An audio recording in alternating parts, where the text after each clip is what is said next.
Arcade Heroes. 1986, a year where some good and some bad things happened, but we're not here to dwell on anything that's bad, we're just here to dwell on some good stuff, particularly arcade games that were released in 1986. So you can catch part one of our look back at some games that were released in 1976. So that would make them 40 years old this year in 2016. And so now we're going to help you feel extra old by looking at games that are turning 30 in 2016, particularly video arcade games. And so we're going to start alphabetically, or in this case numerically, since the first game that would top the list would actually be 720 Degrees by Atari Games. Now this was a innovative game. Even by today's standards, don't see too much along those exact lines. I mean, sure, there's Tony Hawk skating games, but there's not much else, and nothing quite like 720 was. It was a very ambitious game, especially for an arcade setting. It felt a little bit more like a console game, because there were so many things you can do with going to the different parks and the ramp and all the tricks that you can pull off. That was one of the other great things about it, is you could upgrade your equipment so that you could move faster or pull off tricks easier. This game really stands out if you see it in person by the cabinet. The marquee had a very 80s looking boombox on top, and then the controller was something that was also very difficult for any home controller to mimic. It was a very unique joystick, an analog type joystick that even by analog standards was highly unusual, and I'm not aware of any other games that have used something like that. It was also a game that also had a soundtrack released on vinyl, limited release there, and the creator of that, unfortunately, I guess this would be on the bad news, Brad Fuller, he actually passed away today after a battle with cancer. He was the sound guy that did 720 as well as a bunch of other Atari games, Marble Madness and many others. So rest in peace to Brad on that. But 720 is still a great game and turning 30 years old this year. Next up is Arkanoid by Taito. Now this, at first glance, it's obviously based on Breakout, which was done by Atari 10 years earlier in 1976. But Arkanoid gave it the mid-80s sensibilities. It had a little bit of a story which didn't make a whole lot of sense, didn't need to. But it also had power-ups, and there were several different power-ups that could change how the game would play. It also had enemies, and if you had reached the last screen after 32 stages, you got to fight the big Easter Island looking boss, Doe, I think his name is, and after that just repeated itself. And so a great game. A lot of people, as far as what I've read online, seem to hold this in higher regard than something like Breakout due to the extras that it added. And it was more than just power-ups and that boss battle at the end. It's the patterns in which the bricks would show up on the screen was different and sometimes innovative. And one of those few games from the mid-80s that used a dial or rotary controller. Well, not too many of those, especially these days. That was Arkanoid, and actually Sega had an answer to Arkanoid that not a lot of people know about. It was released the same year, called Gigas, but chances are you probably haven't heard of that one. It's a lot like Arkanoid, but just never gained the same fame that Arkanoid did, and Arkanoid of course had some sequels released in later times. Next up is also from Taito, is Bobble. This would be one of the biggest names to come from 1986. After 1985, with games like Gauntlet, co-op play was really big in the arcade industry, and thus the whole video game industry. You wanted to have at least two players playing together on something, and Bobble really fit into that mold. And with a very unique concept of dinosaurs blowing bubbles that you'd then have to stomp on the enemies in the bubbles. sounds absolutely bizarre when you describe it like that. But for me, the most memorable thing, if not insidious, would be that song from Bobble, constantly playing over and over. And of course, this was ported to many different consoles. I think most people got to play it on the NES more than anything else, but the arcade version had the higher resolution graphics and better sound and all of that stuff. Still about 99 levels to play, so or over 99 levels to play. So what isn't there to like about a platforming game that's on a single screen where you bubble blowing dinosaurs? Next up is one going back to Atari, and this is something that's also based on a game that was released in 1976. There was Sprint 2, which I mentioned in the other video. In 1986, Atari Games came out with Super Sprint for 3 players. Big, wide cabinet. The screen wasn't necessarily wide. It was still big enough to get all the action in there, but this now had much updated graphics. If you compare Sprint 2, which was in black and white, with the multicolor, higher detail of Super Sprint, well, that's quite the difference. But also why I'm having this up higher is, on the list that's supposed to be alphabetical, is Championship Sprint. It was released the same year. That was only for 2 players, but it had some additional tracks. I believe it was 5 different tracks that were added to it. And they were a little more challenging. And what was also great about this version of Sprint were the upgrades. You would collect the little wrenches that would show up when you're driving around the track, and after getting 4 of them, you could upgrade something like your tires or your acceleration or your steering, handling, that sort of thing. And that made it a bit more enjoyable. I spent a lot of time on Championship Sprint. Quite a fun game. So definitely a good one by Atari at the time. This one that's coming up is back to Controversy, and the name that was attached with Controversy, at least in the 70s and the 80s, was Exidy. In the last video I mentioned their violent game Death Race, and this time in 1986 they came along with something that was a bit shocking. If they didn't feel like they pushed the edge with Death Race, they definitely did so with Chiller. Chiller was a light gun game. Exidy made some headway with light gun gaming with Crossbow, which they released in 1983, and they had a couple of other games along those lines. And so Chiller was supposed to build on that, but I think, I don't know, it might have backfired a little bit, because the gore and violence in this, it stepped it up to the notch of torturing people. And so the first 2 screens out of 4 are about shooting helpless people that are in torture chambers, and you can shoot the different items like the rack to rip people apart.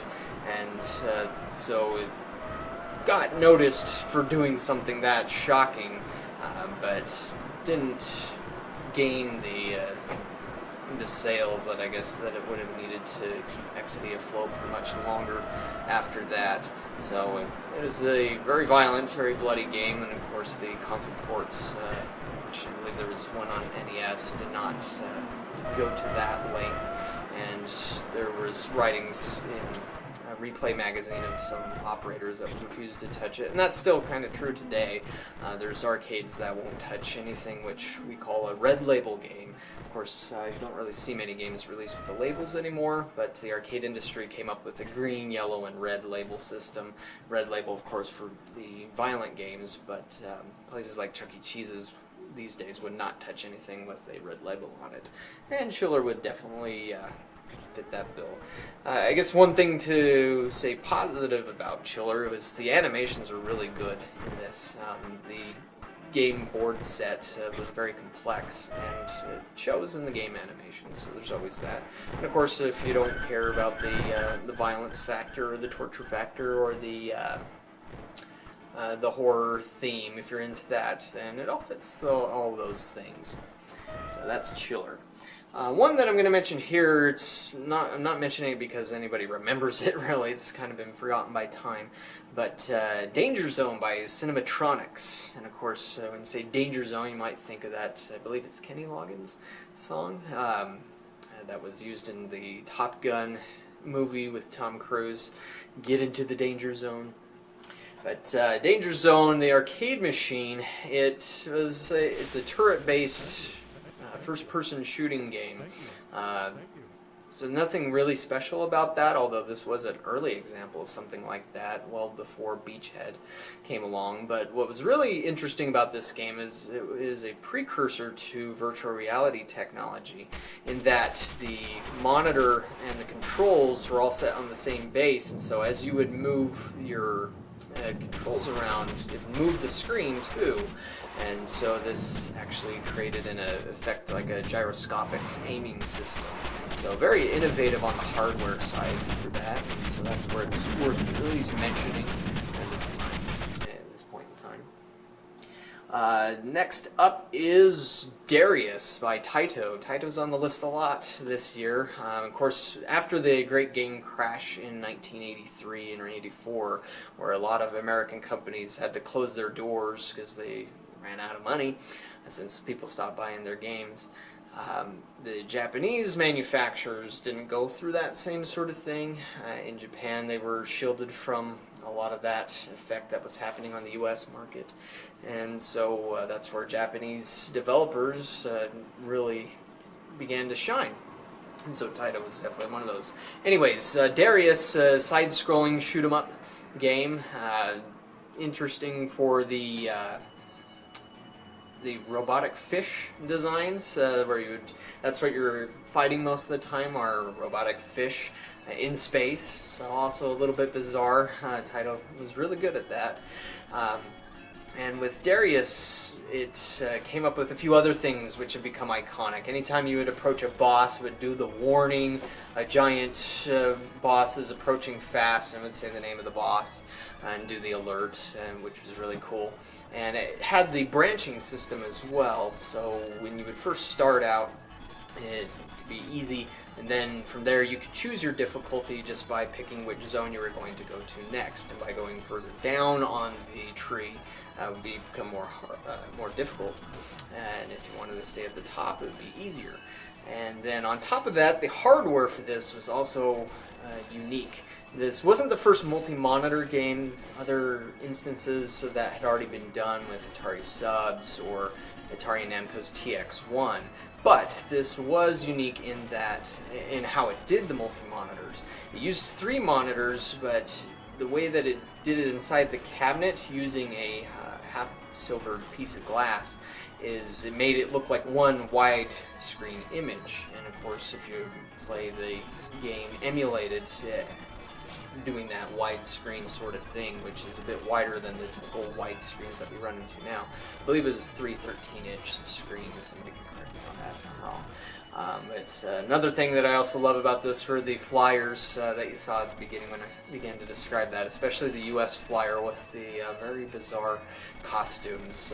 Loved it when they did that back in the 80s. Konami was really good at coming up with really strange ones. And speaking of Konami, one game to throw up on their part of the list is Double Dribble.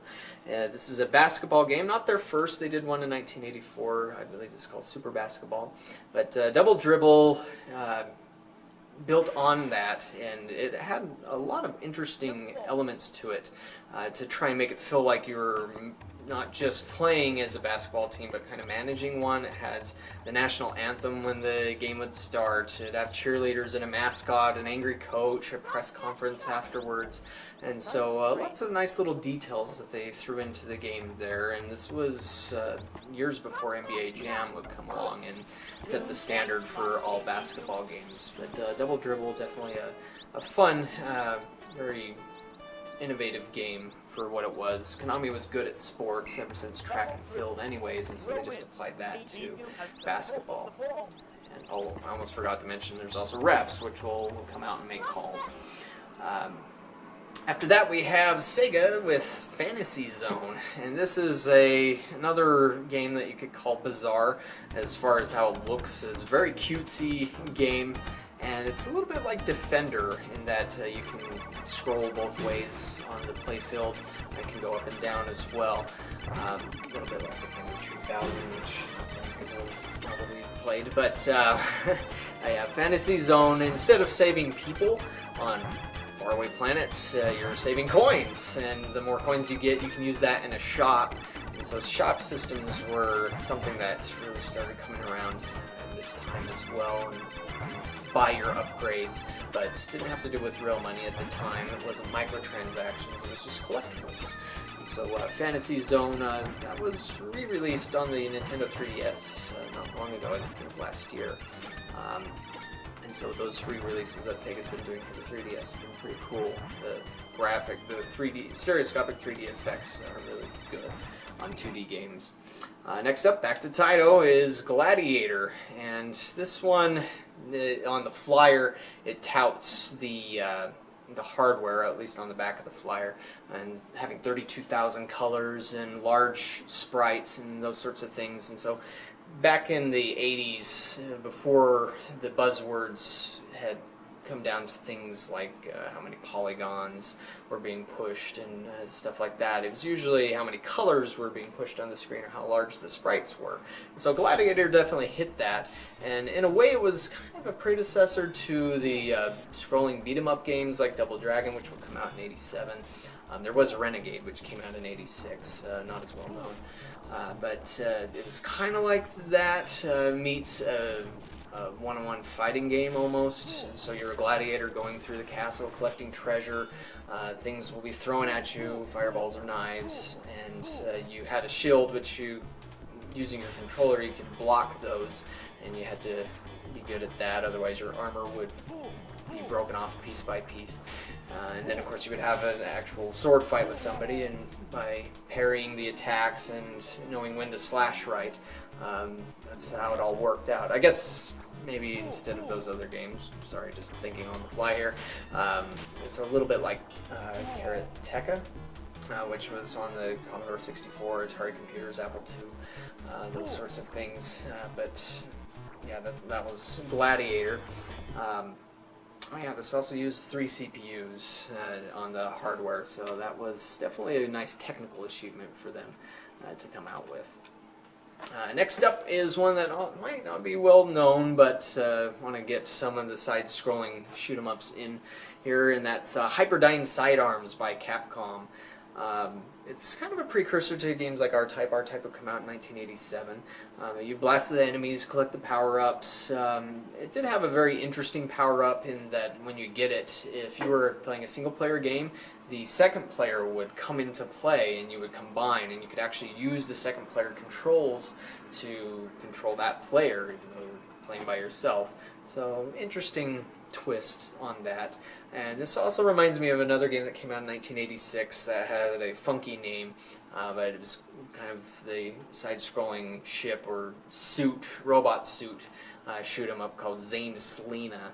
Hope I'm saying that right. But love the flyer for that one, as you can see here. Next up is a name you probably will recognize, and that is Ikari Warriors by Trade West. Now, of course, the 80s were known as the decade of the Macho Man, and so you had guys like Stallone, Schwarzenegger, and Van Damme.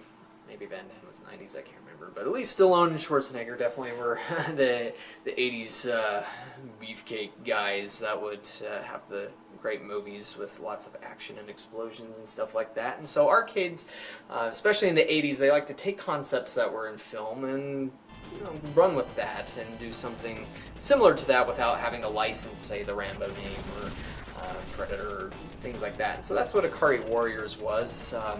It actually was very similar to a game that came out in '95, also by, not also by, but by Capcom, called Commando, which that was essentially Taito's Frontline. So these vertical scrolling games where you're a one-man army were very popular in the 80s, and so Ikari Warriors had that, but it came back to the co-op play And so instead of just having one person like in Frontline or Commando, this one you can play with a friend. And the flyer, as you saw, also touted that it is the best two-player game in the world or ever, and with quotation marks. Not sure who it was that said that. One very interesting thing about the game cabinet were the joysticks, and they look like these little octagonal yellow joysticks, but you could twist them, and you'd use that to move your character aiming direction around, and that was not something that the game consoles would easily mimic. So if you ever come across an original Ikari Warriors, that was a very cool thing to have for the joysticks. Now for another name that's very, very well known, and thanks to Sega, is OutRun. OutRun being a Ferrari racing game. What was great about this, as you can see from the flyers, there was a few different cabinets released for it, the upright cabinets, but also the sit-down cabinets with motion. Sega had first began to dabble with motion with Space Harrier and Super Hang-On the year previous, and so OutRun was a culmination of those efforts and that learning to make something that worked really well for a racing simulator type game. But it used the branching concept, kind of like what we saw with Darius, and that would allow you, as you're driving along, to pick your path, and of course, just like on Darius, the upper echelon of the map would be the easier ones to get to, and the lower would be the more difficult ones, and you're just trying to get to the goal at the end. And of course, I had checkpoints in between that. Tried to mimic real-life locations a little bit, so you're driving through Paris or whatever, but wasn't based on any exact real tracks. But this one, with the hardware, the scaling, the graphics, were very iconic, and of course the sound. The music was very, very good to this game, and some of that was repeated with OutRun 2, which was released in 2003. And so I know a lot of people that would still like to see another OutRun game, an OutRun 3, these days, but I guess we'll just wait and see if he decides to do that once again. Next up is something that isn't one game. It's a game cabinet, and that was PlayToys by Nintendo. They had the PlayToys series, the PlayToys 5, and the PlayToys 10, and the numbers indicating how many games that the cabinet could support. And Nintendo did a variety of cabinet styles with these. That you had the two cabinets in one monstrosities. I almost bought one when I first was buying arcade machines back in 2000, but it was just too large. But it was essentially two cabinets fused into one, and plenty of space that would take up. But you had the single cabinets with the dual monitor, and the monitor on top would tell you about the games. And allow you to select them and tell you how to play them. There was the red tent cabinets, which were essentially the cocktail versions, but also had two monitors, one for each side, or I believe there was a single monitor version. Somebody could correct me on that one.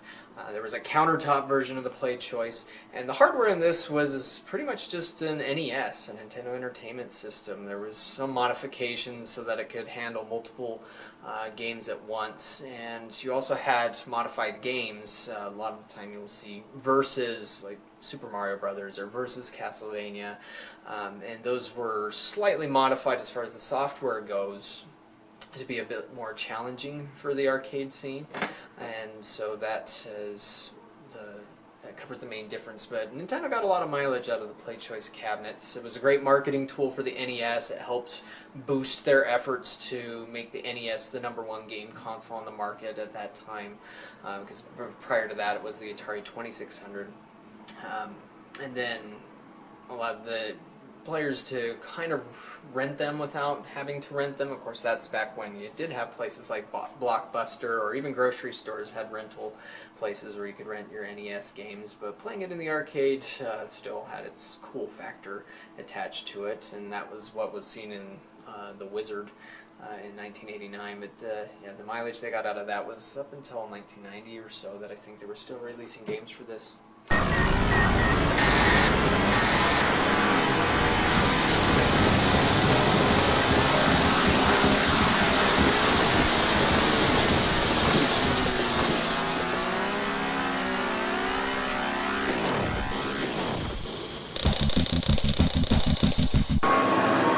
got a different shirt on now all of a sudden, and that intermission was to cover up a very odd glitch that my camera came up with, where it did not record several minutes, but the camera didn't shut off.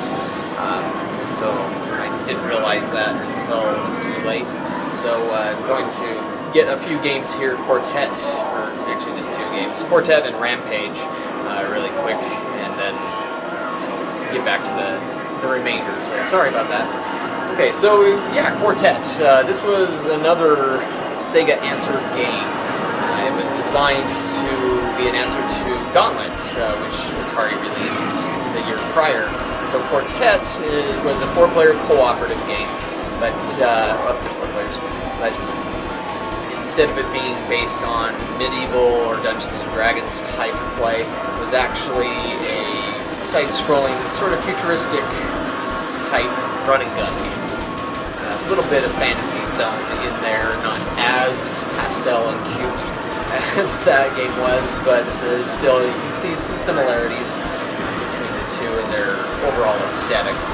But what was interesting about this one is that it had some cooperative moves that you could do, such as one player jumping on top of another player to get a boost jump to higher platforms. Something that's a mechanic that's appeared in some more recent platforming games, like the new Super Mario Brothers Wii or Super Mario Brothers U games.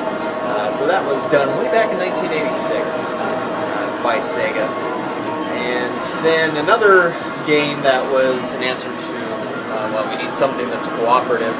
And this one is very well known, Quartet, almost nobody had heard of, but Rampage by Midway is a 3-player cooperative game, very fun concept, kind of pulls a little bit from the Godzilla movies or other monster movies, or say like somebody mutating into a monster. And so this lets you mutate into a monster and destroy cities across 786 days of destruction. So the artist for this was Brian F. Collin. He's still in the gaming industry, not so much the arcade industry anymore, but he told me in an interview that he actually had more complaints about the nude man, so like when the gorilla falls down after you've lost all your health and you turn back into a human. He had more complaints about the nude man than the nude woman, even though there wasn't any actual nudity. They were covering up their naughty bits. But he always thought that was kind of weird as far as the blowback came. And Rampage, and overall, everybody knows this game, and the fun elements of smashing up buildings and getting the certain prizes. If you hold onto the person that it shows in the title screen for that particular monster, then that's where you get a lot of bonus points too. So that one was ported to numerous game consoles, home game consoles, and just a timeless game, plenty of humor in it. And of course, there's supposed to be a new movie coming out about Rampage, maybe this year, with Dwayne "The Rock" Johnson. And I've heard from Brian Collin that he's working on some sort of new Rampage video project. Whether or not that's going to be an arcade machine or not, we don't know yet. It seems more likely it'll be something mobile, since that's what everybody's doing these days. But that could be pretty interesting if we got another Rampage. We did get one in '97 with Rampage World Tour, but I had anything since. Almost done here. I know this one's going a little bit longer than 1976, but that's expected with 86 having a lot more game content to talk about. So next up is Roadrunner by Atari Games. This is a game that was stuck in development hell for a while. It started out as a Laserdisc game, which had clips from the cartoon series from Wile E. Coyote and Roadrunner as he was chasing him down. So since Laserdisc technology had bombed and proven unreliable for an arcade setting, Atari reworked it into your standard ROM-based board and released the core game that way. And it's kind of like a platformer meets a racing game or chasing game in a way. You're the Roadrunner, of course, and you go along the different roads, and it has cartoony, unrealistic settings that you can run along, which are a little fun to navigate and collect seed as you go along. So fun game, not well known. Don't think that sold terribly well, but still notable. And turning 30. Next up is Rolling Thunder by Namco and Atari Games. The copyright dates for this might show 1987, but it was released in '86 in Japan, and then Atari Games licensed it in '87. And that was very common. There's a lot of games you'll see which had the Atari Games was licensing a Namco game like Assault or Final Lap. And that was in part because Namco owned a chunk of Atari games at the time. And which is kind of funny because Namco started out as Atari Japan and then turned into its own separate company as Atari had problems. But anyways, Rolling Thunder, that was a game which fit into the Macho Man niche, but this one more with spies and James Bond type game without being James Bond. A run and gun platformer type game. Nice large sprites, color in that one, and some interesting mechanics with going into the doors to collect ammunition or other bonus items. And had enemies spawning out of the doors. Maybe they borrowed a little bit of elevator action there without it being really elevator action. But that was Rolling Thunder. Next up, another side-scrolling platformer by the name of Rygar. Also fits into the Macho Man sort of theme as well, with the shirtless hero, kind of a little bit like He-Man, but instead of a sword, he has this odd glaive whip sort of weapon, and you just go running along from left to right and killing all sorts of creatures along the way and trying to get to the end. Fairly typical fare as far as mid-'80s goes, but it was a great game, a lot of fun. There were some remakes. There was a remake for the PlayStation 2 that I remember playing years ago, but it's been a while. Next up is Solomon's Key, also by Tecmo, and this fills in the puzzle genre. There wasn't too many puzzle games at this point. Most everything was platformers or racing games, or some light gun games there, or just other quirky concepts that would fit somewhere into a platformer or a shooter game. But Solomon's Key, not a shooter. In this one, you're a wizard, and you just have to collect the key in the room, and it's a single-screen game. And that would sound easy on its face, but at the end of the day, it was actually could be a bit tough with some of those puzzles, because you can create or destroy blocks, and there'll be blocks that are already in the room, and they'll spawn a lot of demons that you have to avoid. And there's plenty of other collectible items and secrets to find. That was one of those things that made a lot of those games fun, is just exploring it, seeing what secrets you can uncover, unlock, and whatnot. So Solomon's Key definitely had a lot of those. And like a lot of these games that I mentioned, a few console ports as well. And then last but not least is a game that fits into the shoot-'em-up genre, but this one was trying to do something a little different as far as the technical side of things go. That was Thunderscepter by Namco. This does have Thunderscepter 2, which as far as I'm aware is the software is the same between the two. The only difference was the cabinet.